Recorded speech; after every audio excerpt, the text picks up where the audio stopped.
בימים של מלחמה וכאוס מתגלית עוצמה אינסופית של החיילים היקרים שמחרפים את נפשם בגבורה למעננו ולשלום ילדינו. הם לא יבקשו מאיתנו כלום, אבל אנחנו רוצים לתת להם.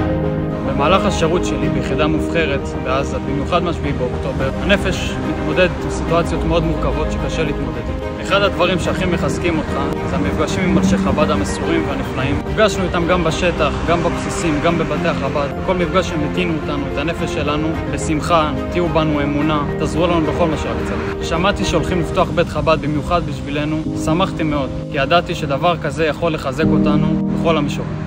גם כג'ובניק שחוזר כל יום הביתה, לפעמים אחרי יום ארוך ועמוס, מלא במשימות שלא נגמרות, כל מה שאני צריך זה מקום להגיע אליו, לפרוק ולהוריד את הסטרס. והמקום החדש, בעזרת השם, עונה לגמרי על הצורך הזה. ברוך השם, החזון מתגשם, והנה נפתח בית חב"ד חדש, ראשון מסוגו, במיוחד לחיילים שכל כך מגיע להם את הכי טוב. אז יש לנו מקום חמים, מזמין ונעים. עכשיו רק נשאר לנו למלא אותו כדי שנוכל להזמין אליו את החיילים הרבים שנמצאים פה באזור, את החיילים בסדיר, את החיילים הבודדים, את החיילים במילואים, שכולם יוכלו ליהנות ממנו, להתרענן ולצבור כוחות חדשים. כל חייל בכל זמן יכול להגיע לכאן למקום, לשחק, להתרענן ולהשתחרר קצת וליהנות ממגוון הפינוקים שהמקום הולך להציע. המקום יפעל כמוקד פעילות לחיילים במשך השבוע בשיעורים עם פינוקים, סעודות שבת וחג, אירועים בסופי שבוע, אירועים לפי מעגל השנה ועוד ועוד.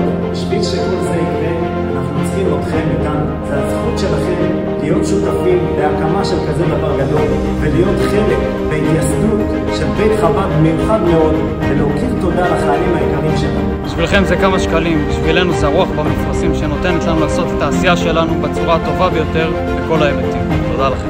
זה פרויקט שחייב את הדחיפה של כל אחד ואחד מכם כדי שהוא יצליח, ואני בטוח שזה יקרה. אז בואו, תהיו שותפים, תנסו ללינק בלב רחב, תהיו חלק מנתינה ואהבה, ושהשם ישלח לכם שנה טובה ומתוקה.